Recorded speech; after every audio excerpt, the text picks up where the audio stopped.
Hello friends, again welcome you all. आज आपका फिर से इस वीडियो में स्वागत है।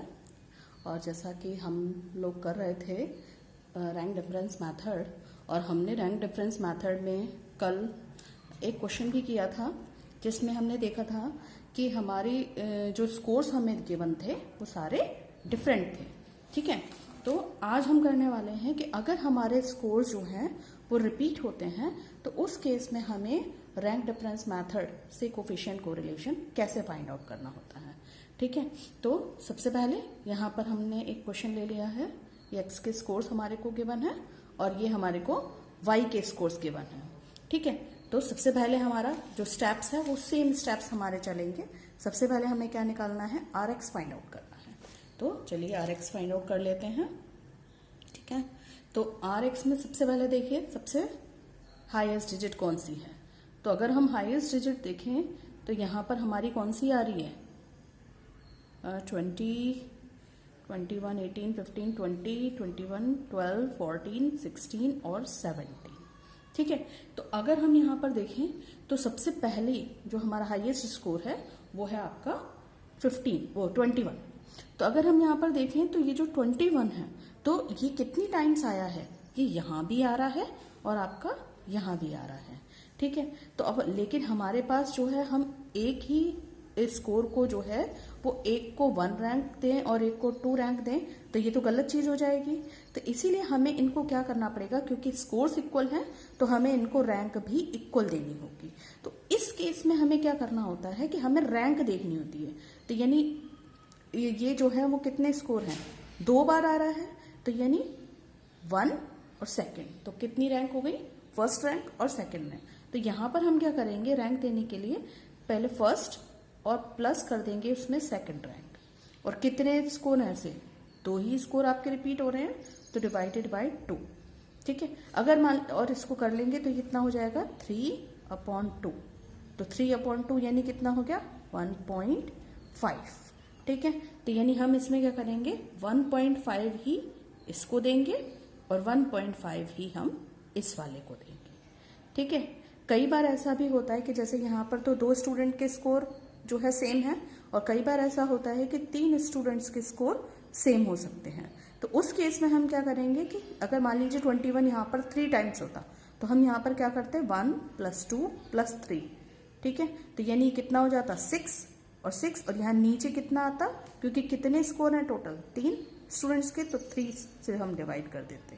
ठीक है, तो सभी का स्कोर कितना हो जाता 2, 2, 2। ठीक है, तो इसी तरीके से हमें यहाँ पर रैंक्स देनी होती हैं। बस ये ही एक डिफरेंट चीज़ है इसके अंदर, बाकी आपका प्रोसीजर वैसे ही सेम चलेगा। तो हमने फर्स्ट रैंक दे दी और सेकंड रैंक दे दी। अब कौन सी रैंक है, थर्ड। तो अब हम यहाँ पर देखें तो 21 से छोटा नंबर कौन सा है 20। तो 20 एक बार आया है और 2 बार, ये भी हमारा 2 टाइम्स आ रहा है।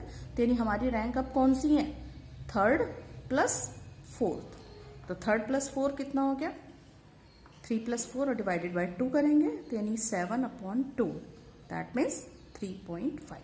तो इसकी रैंक कितनी हो जाएगी हमारी 3.5 और इसकी भी हमारी कितनी हो जाएगी 3.5। तो हमने कितनी तक रैंक यूज कर ली है 4 तक। ठीक है, तो अब 20 से नीचे कौन सा नंबर है आपका 18, 19 तो नहीं है इसमें, तो 18 है। तो यानी कितना हो जाएगा, इसको हम देंगे 5 रैंक, देन 17 है, इसको 6 रैंक, 16 है, इसको हम 7 रैंक देंगे, इसके बाद 15 है, इसको 8, देन 14, 9 और देन 10। तो इस तरीके से हम इसके अंदर रैंक दे देंगे। ठीक है, अब सेम हमें करना है y वेरिएबल के साथ। अब हम y वेरिएबल को भी जो है क्या निकालेंगे, रैंक देंगे। तो आर वाई हमें फाइंड आउट करना है। तो आर वाई में अब यहाँ पर देखेंगे सबसे पहले हाईएस्ट स्कोर देखिए कितना है, 23, 22, 18, 16, 17, 19, 25, 24, 14 और 15। तो यानी सबसे हाईएस्ट हो गया आपका 25।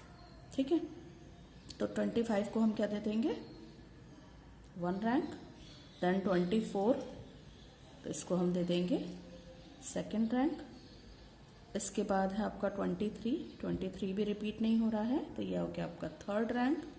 ठीक है, देन आपका 22 भी नहीं रिपीट हो रहा है, दिस इज 4।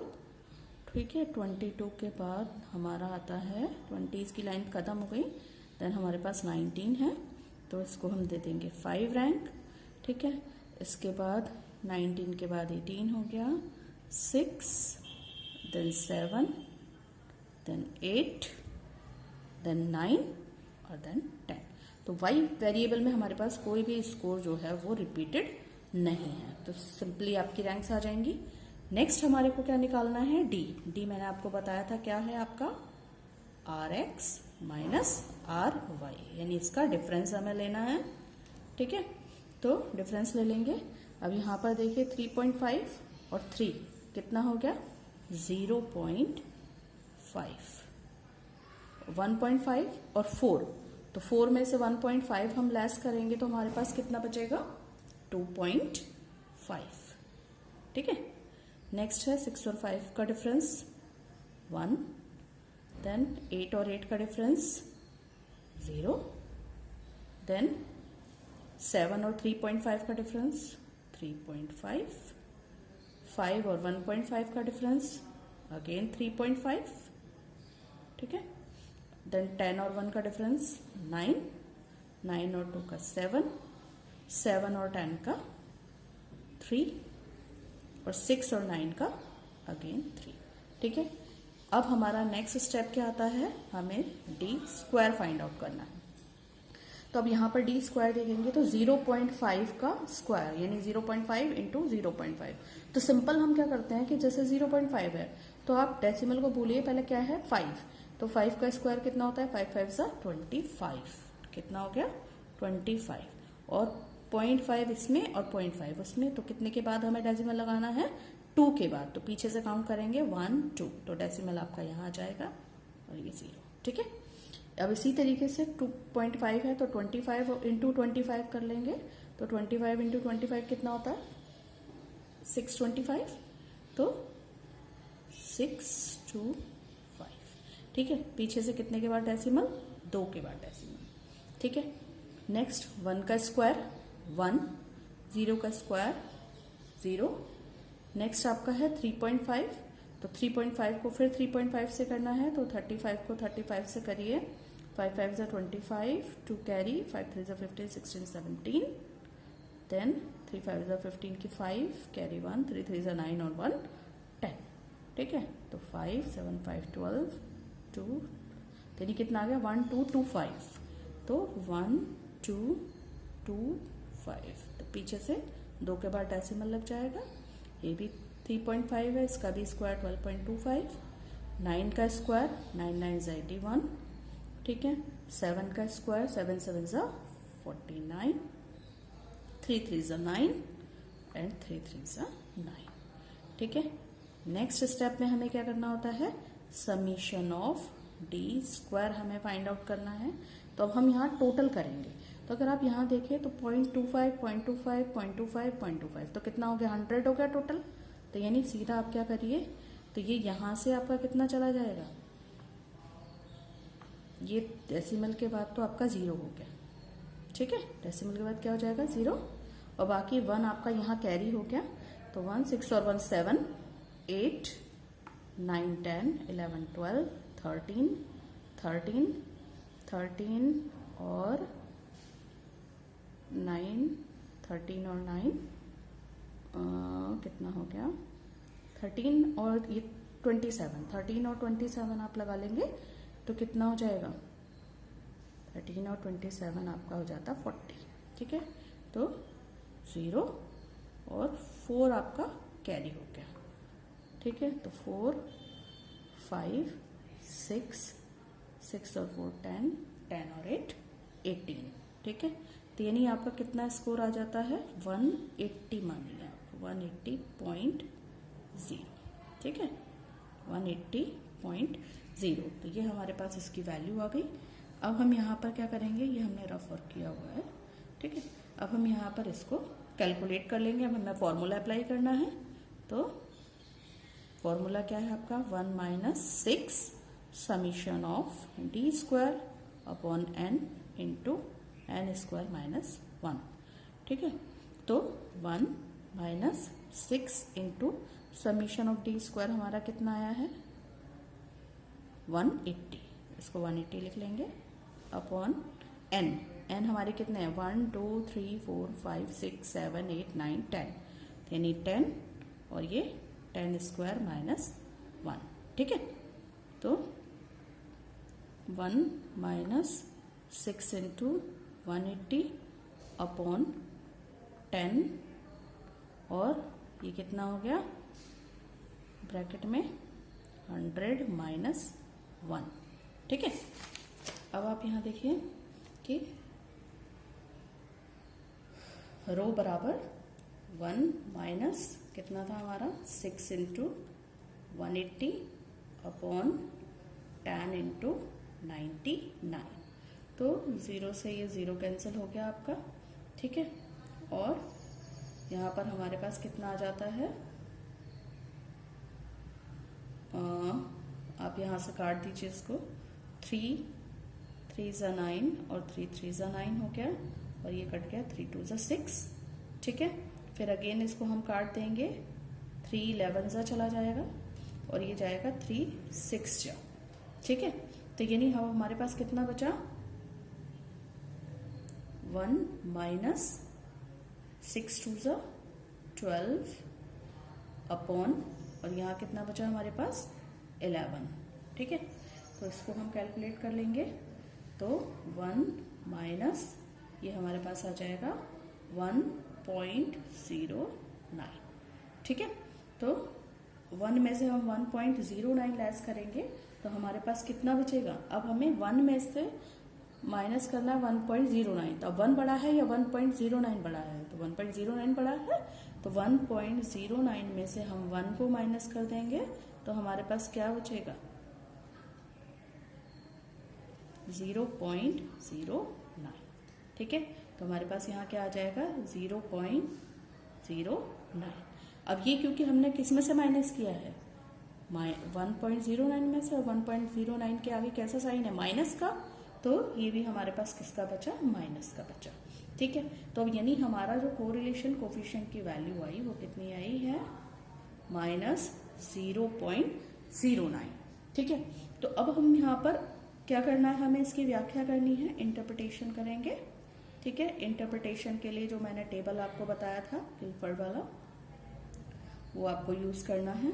ठीक है, तो अब यहाँ पर देखें, सबसे पहले हमें देखना है 0.09, तो 0.09 जो वैल्यू है वो किसके अंदर आती है नगण्य के अंदर आती है। यहाँ पर देखिए मैंने आपको पहले टेबल बताया था, तो 0.09 किसके अंदर आ रही है, इस वाले के अंदर आ रही है वैल्यू, और इसकी व्याख्या क्या है नेग्लिजिबल। ठीक है, तो नेग्लिजिबल यानी नगण्य, तो यहाँ पर हम क्या लिखेंगे कि there is a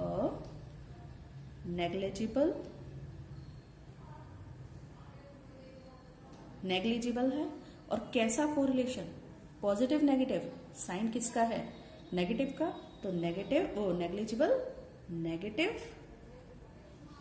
correlation between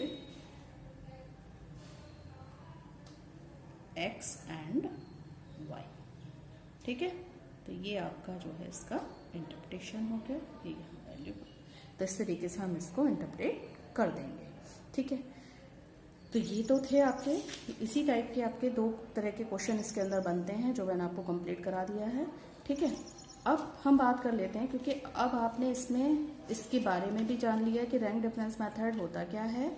ठीक है, और इसके अंदर जो है वो क्या मेथड हम अप्लाई करते हैं। ठीक है, तो अब हम जान लेते हैं इसकी क्या मेरिट्स हैं, यानी क्या इसके गुण हैं और क्या इसके दोष हैं। तो सबसे पहली चीज जो आती है, तो यहाँ पर देखिए सबसे पहली चीज क्या है कि अगर आपने देखा होगा तो इसकी कैलकुलेशन बिल्कुल भी डिफिकल्ट नहीं है। ठीक है, जब आप कार्ल पियर्सन वाला कोरिलेशन कोफिशिएंट करेंगे तो उसके अंदर जो कैलकुलेशन है वो इससे ज्यादा टिपिकल है थोड़ी। ठीक है, तो लेकिन ये वाला जो मेथड है ये कैसा है, इजी मेथड है। तो सबसे पहला इसका गुण क्या हो जाता है कि सहसंबंध गुणांक की गणना इस विधि के द्वारा सरलता से की जा सकती है।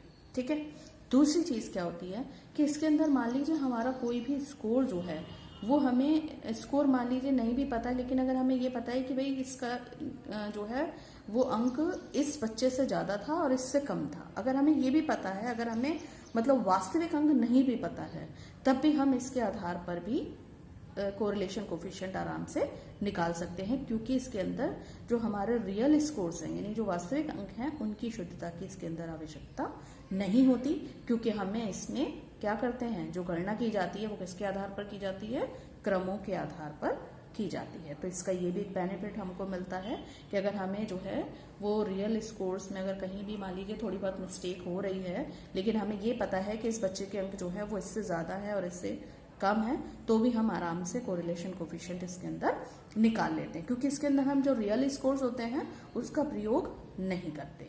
ठीक है, नेक्स्ट आता है कि इसका जो प्रयोग होता है वो अगर हमारे पास जो स्कोर है यानी जो सैंपल साइज है, मैंने आपको बताया था, अगर वो सैंपल साइज हमारा जो है वो यानी नंबर ऑफ स्टूडेंट्स, सैंपल क्या है, नंबर ऑफ स्टूडेंट्स, अगर नंबर ऑफ स्टूडेंट्स हमारे पास क्या है 30 या 30 से कम है, तब हम इस विधि का यूज करते हैं। और अगर मान लीजिए हमारे पास जो डाटा है वो कैसा है, हेट्रोजीनियस है, ठीक है, यानी विषम जातीय प्रदत्त अगर हमारे पास है, तो इस प्रकार के डाटा के अंदर अगर हमें कोरिलेशन कोफिशिएंट निकालना है तो हम किसको प्रेफरेंस देते हैं, रैंक डिफरेंस मेथड को प्रेफरेंस देते हैं। क्यों, क्योंकि इसके अंदर जो हमारे स्कोर्स होते हैं रियल स्कोर्स, उनको इंपॉर्टेंस नहीं देके हम किसको देते हैं, क्रमों को। ठीक है, तो ये तो हो गए इसके गुण। ठीक है, अब बात कर लेते हैं इसके डिमेरिट्स की। तो सबसे पहले डिमेरिट क्या है इसमें, देखिए कि अगर मान लीजिए जो n का मान है अगर वो 30 से ज्यादा होता है तब हम इसका यूज नहीं कर सकते। ठीक है, क्यों, क्योंकि जो n है यानी n क्या है, नंबर ऑफ स्टूडेंट्स, और नंबर ऑफ स्टूडेंट्स हमने कौन से डाटा का लिया है, हेट्रोजीनियस का। ठीक है, तो जितना ज्यादा हेट्रोजीनियस डाटा होगा उतनी ही ज्यादा उसकी शुद्धता जो है वो कम होती जाती है। ठीक है, तो अगर हमारा सैंपल साइज जो है वो छोटा होता है, ठीक है, तो हम इसको जो है यूज कर सकते हैं, लेकिन अगर सैंपल साइज हमारा 30 से ज्यादा है तब अगर हम इसका यूज करेंगे तो हमारे पास जो रिजल्ट आएगा वो उतना एक्यूरेट और रिलायबल नहीं आएगा। ठीक है, दूसरी चीज होती है कि इसके अंदर हम जो बच्चे के रियल स्कोर हैं उसको इम्पोर्टेंस नहीं देते। मान लीजिए कि अगर किसी बच्चे के जो है वो पहला बच्चा है, उसके नंबर आए हैं, फर्स्ट बच्चे के नंबर आए हैं मान लीजिए 120 में से 20 आए हैं। ठीक है, जो दूसरे रैंक वाला बच्चा है तो उसमें बच्चे के नंबर हैं मान लीजिए 18। ठीक है, इससे जो छोटा नंबर है तो उसका नंबर है मान लीजिए 15। तो अब अगर हम जब रैंक देंगे तो हमने इसको क्या दिया, फर्स्ट रैंक दे दी। ठीक है, इसको हमने सेकंड दे दी और इसको हमने थर्ड रैंक दे दी। लेकिन अगर हम एक्चुअल में डिफरेंस देखें तो यहाँ पर कितने नंबर का अंतर हो जाता है, 2 नंबर का, और जबकि हम यहाँ से यहाँ पर देखें, ठीक है, तो कितने का अंतर हो जाता है, 3 मार्क्स का। लेकिन हम रैंक दोनों को कैसी दे रहे हैं, इक्वल डिफरेंस की तो दे रहे हैं। ठीक है, यानी इसके बाद तो इसके अंदर ये चीज होती है कि जो रियल स्कोर्स हैं वो जो है उनको इम्पोर्टेंस नहीं देने की वजह से जो एक्चुअल रिजल्ट है वो हमारे पास नहीं आ पाता, इसीलिए ये जो है कम रिलायबल रिजल्ट माना जाता है। ठीक है, नेक्स्ट है इसके अंदर कि जो प्रोडक्ट मूवमेंट मेथड है, अब इसकी अपेक्षा में इससे जो रिजल्ट आते हैं वो हमारे पास कैसे होते हैं, कम एक्यूरेट होते हैं और कम रिलायबल होते हैं। ठीक है, तो आज इतना ही, और कल हम इसमें नया मेथड शुरू करने वाले हैं और जो है वो आपका है कार्ल पियर्सन का प्रोडक्ट मूवमेंट मेथड। तो कल मैं आपको उसके बारे में बताऊंगी और उससे रिलेटेड क्वेश्चंस बताऊंगी। Thank you, have a nice day.